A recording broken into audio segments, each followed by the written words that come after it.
Meus amantíssimos irmãos, irmãs e amigos que renovam em nós o prazer da sua audiência, e é com grande alegria e satisfação deste reencontro e agradecidos pela sua audiência.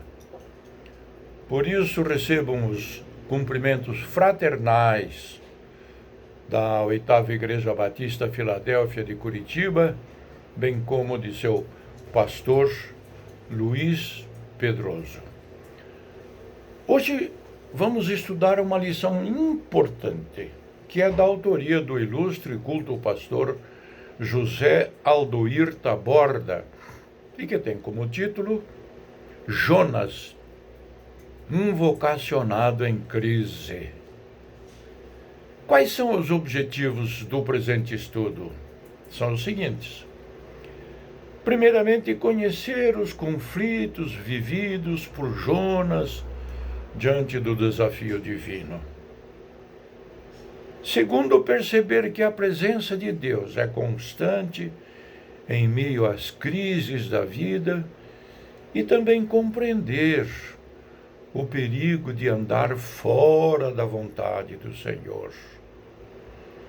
E, por fim, praticar, crendo que a vontade de Deus é boa e santa, e compreender que legalismo religioso deve estar submisso à misericórdia para produzir efeitos transformadores na nossa sociedade.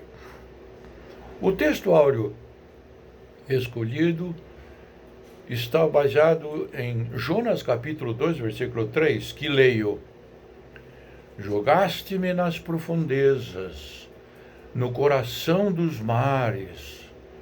Correntezas formavam um turbilhão ao meu redor. Todas as tuas ondas e vagas passaram sobre mim. Mas há também alguns textos bíblicos inspirativos que foram adredemente separados para esta lição. A palavra do Senhor veio a Jonas, filho de Amitai, com esta ordem. Está lá em Jonas capítulo 1, versículos de 1 a 3.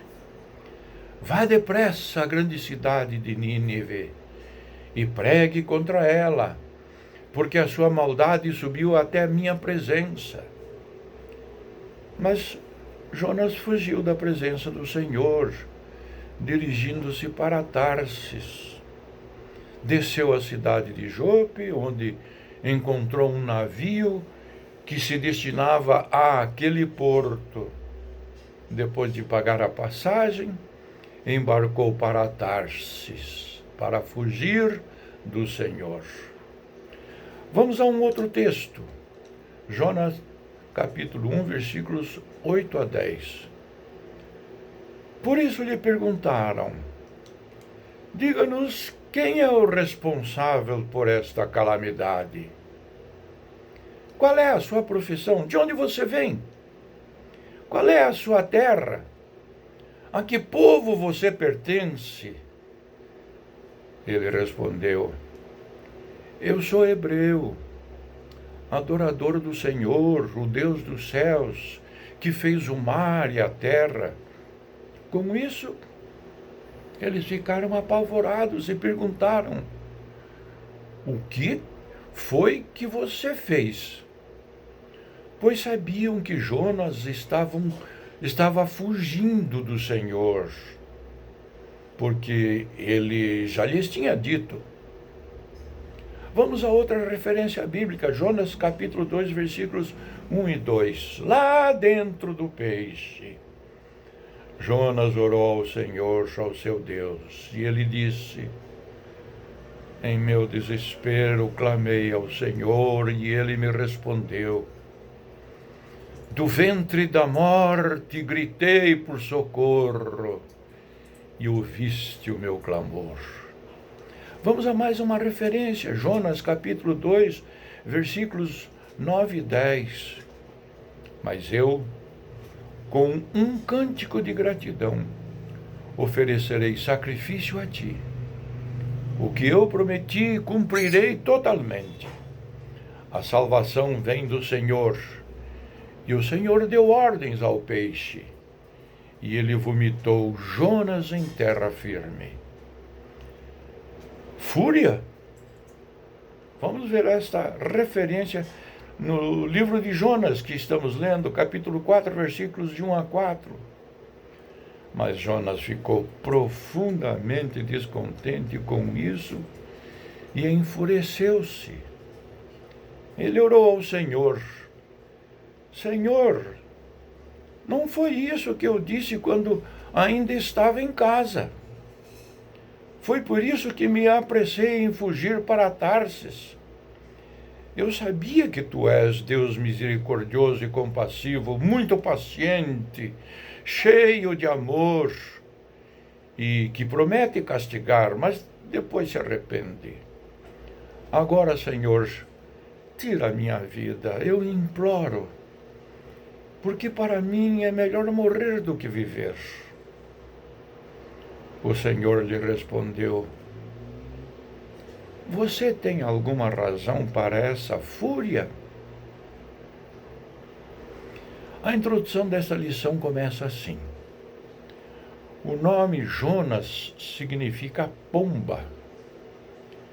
Ele nasceu em Gat-Hefer, uma cidade próxima a Nazaré. Profetizou no Reino do Norte durante a época de Jeroboão II, rei de Israel, no século VIII a.C.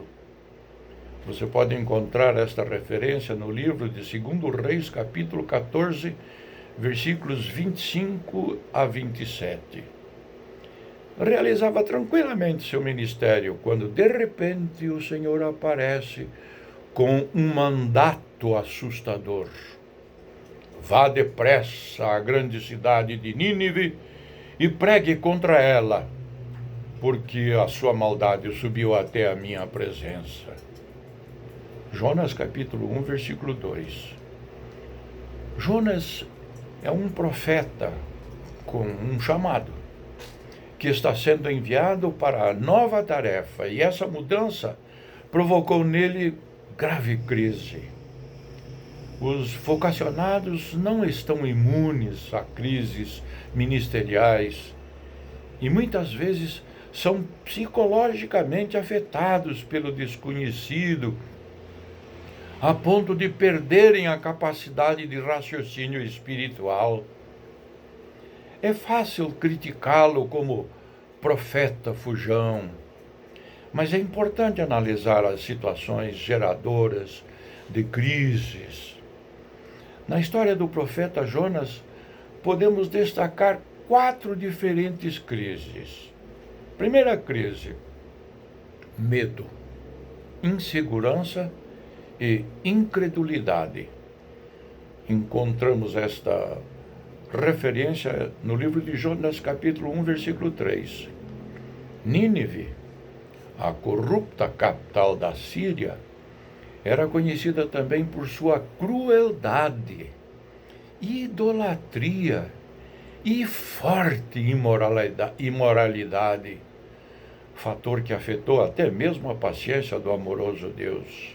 Ademais, sair da pequena Gat-Hefer, onde realizava seu tranquilo ministério, para uma grande e maldosa cidade, cuja população beirava 500.000 de habitantes, a julgar pelo texto de Jonas capítulo 4, versículo 11, com a informação de que havia mais de 120.000 pessoas que não tinham capacidade de discernimento algum, referindo-se certamente a crianças, significava um desafio e tanto. Humanamente falando, a falta de qualquer perspectiva de sucesso no seu trabalho, além do grande perigo que sua mensagem representaria, torna compreensível a insegurança, o medo, a desesperança. O fato é que a decisão de fazer a vontade de Deus não é algo fácil, quando consideramos nossa própria vida, segurança, desejo de sucesso. Num contexto de expectativa de resultados visíveis, o questionamento é: vale a pena correr tantos riscos por um povo pagão, idólatra, maldoso e ateu? Jonas optou por fugir da presença do Senhor na hora da crise, porque não agiu como Moisés em Horebe, quando a tarefa lhe pareceu grande demais. Êxodo capítulo 3 e 4. Não há dúvida de que ele conhecia o Senhor e reconhecia sua autoridade e poder. Mas por que não expressou a Deus sua insegurança e dúvida, sua fraqueza e medo? Teria sido a vergonha de confessar que não confiava no suprimento e proteção do Senhor? Uma aplicação. Você faria diferente diante de um desafio de tamanhas proporções? Se Deus hoje mandasse você para a Ucrânia ou Coreia do Norte, seria uma decisão fácil de tomar, mesmo com todo o seu amor e desejo de fazer sua soberana vontade? É fácil condenar a fuga de Jonas. Segunda crise, a confrontação de sua fé. Jonas capítulo 1, versículos 3 a 7. Os profetas do Altíssimo também são seres emocionais, suscetíveis a todo tipo de conflito e podem sentir orgulho e ser tão autoconfiantes que preferem agir por vontade própria, baseado em seu entendimento e capacidade. Por isso Jonas pensou que poderia esconder-se no porão da sua própria vontade. Autoconfiança não é confiança em Deus. E por isso é algo frágil demais. Sem perceber, Jonas começou um caminho de descida que pode ser figura da fraqueza espiritual, que toma conta de todo aquele que foge da vontade e da presença de Deus. Desceu para Jope, desceu para o porão, foi dormir. Um profeta importante, de repente, se torna um ser medíocre, inútil. Se você pensar em fugir por questão de insegurança, é bom lembrar que o vale da sombra da morte, com a presença de Deus, é um lugar mais tranquilo que o porão de um navio longe da presença de Deus. Jonas estava pagando a passagem num navio que o levaria para a morte. Confira essa referência lá em Jonas capítulo 1, versículo 3. Não há segurança entre pessoas que não conhecem o Senhor. Mas foi justamente ali que o Senhor o confrontou, por meio da inquietante pergunta de um incrédulo: quem é você? De que povo és tu?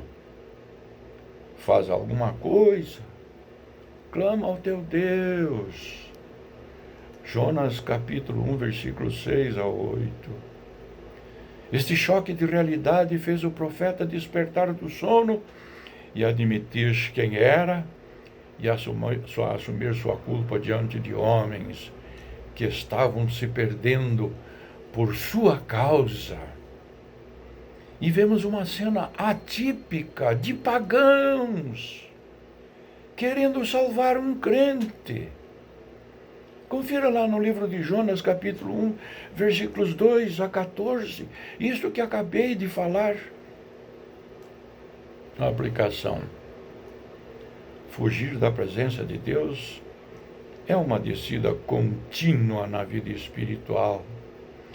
Você já pensou na hipótese de que todos os crentes têm uma missão de anunciar a palavra de Deus e diariamente fugimos desta responsabilidade? Não seria isso também uma atitude de fugir da presença do Senhor? Terceira crise, arrependimento e conversão. Referência bíblica, Jonas capítulo 1, versículos 12 a 17. Fazer aquilo que lhe dá na cabeça não evita a crise na consciência. Paulo diz que a lei está gravada em nossos corações e ela age em nossa consciência e pensamentos, ora acusando, ora defendendo. Confira Romanos capítulo 2, versículo 15. A confrontação do navio gerou nova crise, mas agora levou ao arrependimento e confissão. Um novo profeta estava nascendo ali, assumindo sua culpa e responsabilidade. Jonas capítulo 1, versículo 12. Foi jogado ao mar e o resultado de sua atitude transformou a vida de homens pecadores. E a vida dele também foi salva. Jonas capítulo 1, versículos 15 a 17. Não há tempestade que possa destruir sua vida quando Deus opera. A confissão de Jonas, a admissão do erro, abriu para ele a porta da salvação. E não apenas os homens do navio se salvaram, mas Deus providenciou-lhe um escape. Pois ninguém com chamado divino precisa se perder no caminho da vida. Jonas precisava, no entanto, algo mais para aprender, que a vontade de Deus é boa, justa e santa. No ventre do grande peixe que Deus enviou para o salvar, reconheceu diante do Senhor sua miséria. A oração de Jonas revela seu profundo arrependimento e desejo de cumprir agora toda a vontade de Deus. Confira Jonas capítulo 2, versículos 2 a 7. Aplicação. A crise que provoca arrependimento é a consciência de pecado. Examine-se, pois, o homem a si mesmo, isto é, veja se existe algo que o afasta da presença de Deus. Quarta crise, decepção pelo resultado inesperado. Confira junto comigo Jonas capítulo 4, versículos 1 a 11. Esse é um tipo de crise bastante comum. Na verdade, isso surge quando o legalismo religioso é tão forte que não permite transigir. Podemos dizer que Jonas era um evangelista, não um pastor. Sua missão era denunciar o pecado, não cuidar do rebanho. A crise surgiu por ele. Ao compreender que não havia alternativa senão declarar a palavra de Deus ao povo, ele o fez na certeza de que aconteceria segundo o decreto do Senhor. É justificável sua decepção se considerarmos a palavra do Senhor em Deuteronômio capítulo 18, versículo 22, abro aspas.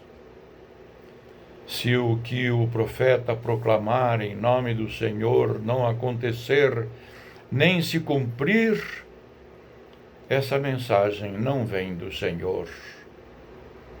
Aquele profeta falou com presunção. Não tenham medo dele. Jonas afirma que sua fuga era por saber que Deus é misericordioso. E aquele povo não merecia perdão. Confira Jonas, capítulo 4, versículo 2. Por isso, preferia morrer e não passar pela vergonha de sua mensagem não se cumprir. Valorizou muito mais sua reputação e sua religiosidade do que a misericórdia divina. Embora o pecado muitas vezes resulte em castigo mortal, Deus nunca deseja destruir o homem. A atitude de Deus para com o homem em pecado é uma, com o homem arrependido é outra. Confira Lamentações de Jeremias, capítulo 3, versículo 22. A grande decepção de Jonas foi por imaginar que Deus não valorizou seu ato de obediência e submissão. Por isso, se antes queria fugir, agora queria morrer de tão frustrado que estava. Confira lá, lendo Jonas capítulo 4, versículo 3. Conclusão. As terríveis crises do profeta podem nos ensinar coisas importantes para a vida. Quais são? A. Fugir da vontade de Deus não produz paz interior nem segurança. B. As tempestades da vida podem ser um meio de Deus nos reconduzir à sua presença e ao seu propósito. C. Reconhecer o erro e assumir as consequências produz segurança espiritual e se constitui um instrumento para a conversão dos pecadores. D. Clamar a Deus na hora da aflição atrai sua misericórdia e nos reconcilia com sua vontade. E. Aceitar as decisões de Deus a respeito dos resultados de nosso trabalho produz, sem dúvida, alegria e paz. Meu amigo, meu irmão, que Deus nos ajude. Amém.